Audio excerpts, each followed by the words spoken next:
ഹരേ കൃഷ്ണ. കഴിഞ്ഞ വീഡിയോയിൽ നമ്മൾ 5 അവിദ്യാവൃത്തികളെ കുറിച്ച് അറിഞ്ഞു.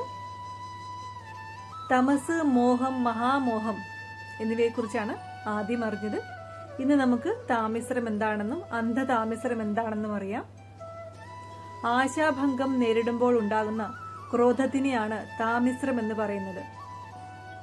അന്ധതാമിശ്രം എന്നാൽ ഈ ദേഹാഭിമാനം ഇല്ലാതായാൽ താൻ തന്നെ ഇല്ലാതാകുന്നു എന്നുള്ള ആ ഭയത്തിനെയാണ് അന്ധതാമിശ്രം എന്ന് പറയുന്നത്.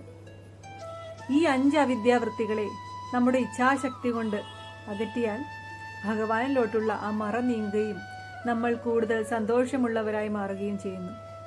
ഈ ശരീരമല്ല ഞാനെന്ന അവബോധം നമ്മൾ ഉണ്ടാക്കിയെടുക്കണം. അപ്പോൾ എല്ലാവർക്കും ഹരേ കൃഷ്ണ.